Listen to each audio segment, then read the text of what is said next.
my community the question of what are you most curious about when it comes to the game. Today I'll be answering some of your questions about Dune Awakening. If you enjoyed today's video, smash a like on it and subscribe for more as we'll be covering the game when it comes out. But without further ado, let's get into it.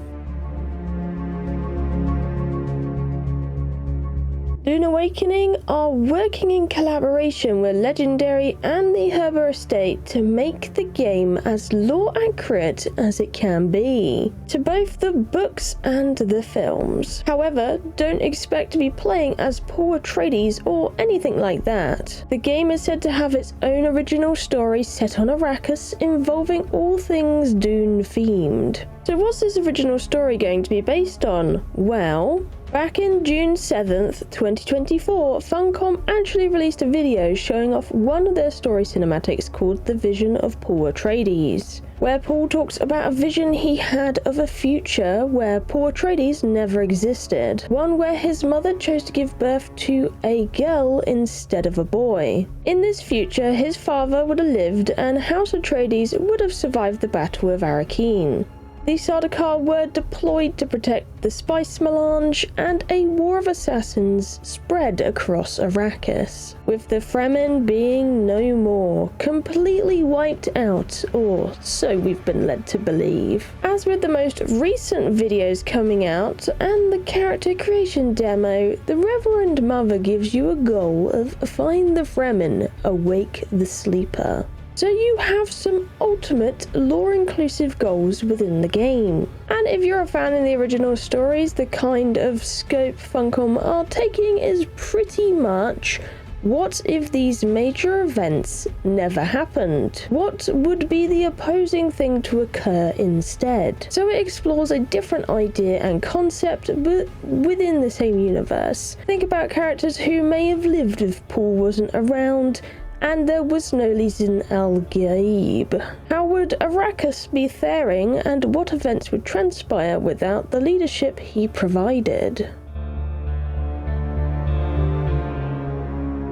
Dune Awakening seems to be following the format, like other MMORPGs, of being exclusively online. Think games like New World, ESO, or Terra if you remember that. That being said, you can play solo without the need of having other people, so you can play a version of online single player in some sort of fashion. That being said, definitely no offline mode in sight so far from what I've researched and read. Side note, Dune is not categorized as an MMORPG, so it's not gonna be like your WoWs or your Final Fantasies. I find there could be a lot of confusion when someone mentions a game as an MMO. MMO stands for Massive Multiplayer Online. I know when people think of MMOs, even I've been guilty of this myself, they think of loading into a big social hub area or town, 50 odd people buzzing about, picking up quests and socializing.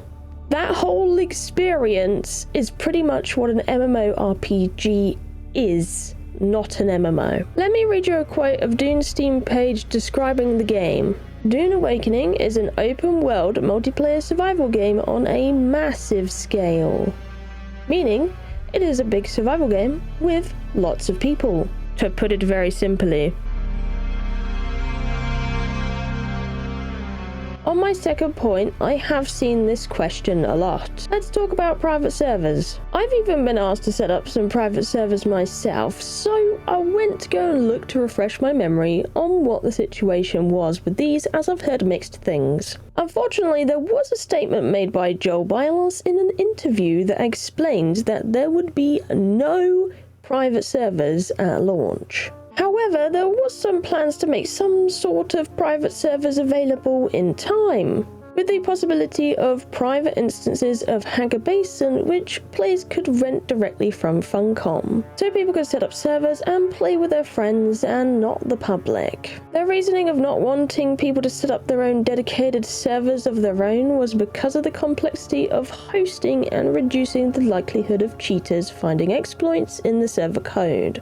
The Dune Community Wiki also mentions some information about maximum server population. Take this with a grain of salt because it is a community wiki. However, they do mention their sources, so these facts come from things that have been posted officially or things that come from interviews with the developers. The wiki mentions the architecture of the game basically has several servers linked together in one persistent world, where there can be many instances of the Hagar Basin map linked with one shared deep desert map and social hubs, all connected by the overland map. Hagar Basin supports up to 40 players per instance, whereas the deep desert supports hundreds of players, they say. Between 500 and 900, this consists of 9 100-slot servers seamlessly meshed together, which is kind of insane. The two main houses mentioned so far have been Atreides and Harkonnen. Looking at my big old list of things that have been mentioned in dev interviews and posts so far, there hasn't been a lot explained about how these two major houses affect the game. However, you can meet factions within the world at war with each other. You can pick sides and do missions for them to work your way up throughout the ranks. So there's going to be some sort of rank system in the game, which I imagine could be quite interesting to explore. There's also going to be 2 social hubs based off of the houses, Arakeen and Harko Village, where you can meet up and grab a drink, trade, and there was some mention of trading exotic items. In Dune, you can be solo if you wish, or you can have your friends also. The game has a party system which you can use to play with friends and do missions together.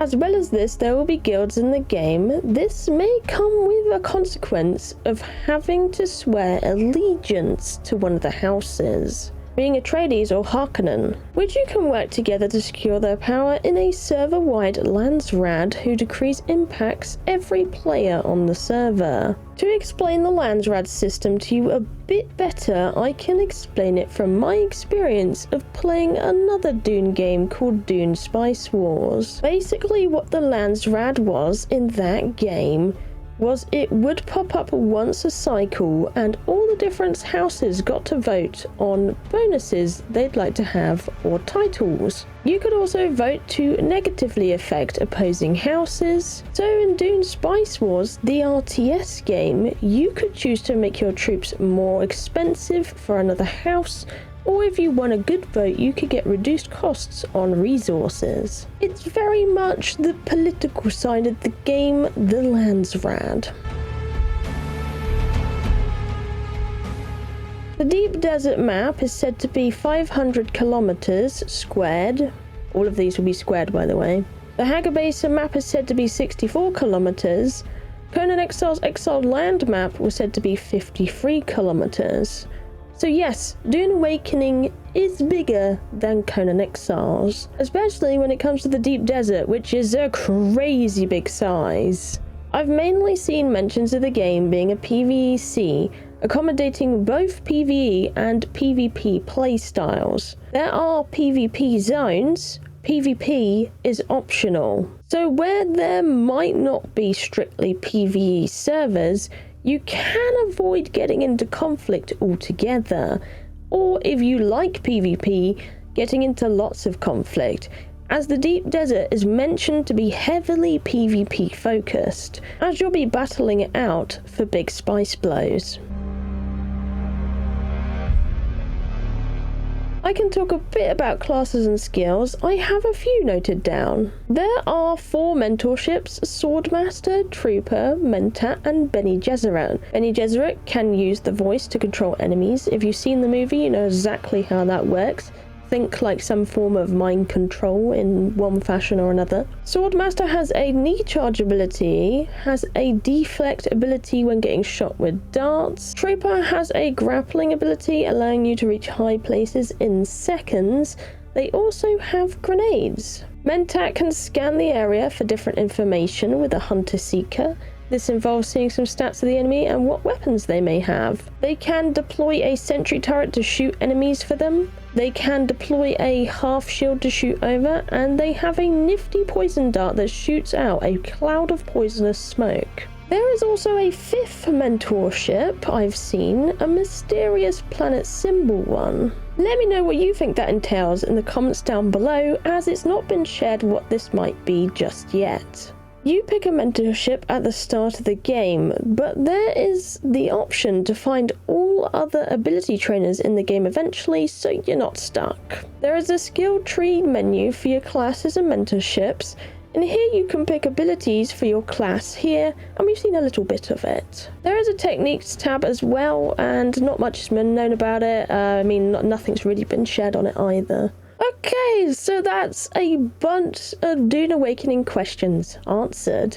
For some clarification, there were some cash shop questions asked as well, but I don't really know enough about anything about those so far, so I can't answer them for you. All I can mention is there is a history from Connexels of Battle Pass and Item Shop being used, and so far from the pre-order details, there has been a knife skin offered up from doing the character creation demo. So you would be right to suspect the game has some form of monetization, perhaps being a thing in Dune, as it's been relevant in prior games. Either way, I hope I answered some questions for you and that you found it helpful information. And if you have more questions, feel free to comment them down below, and I will answer them to the best of my abilities. Either way, thank you for watching, I love you all, and I'll see you in the next one. Bye bye!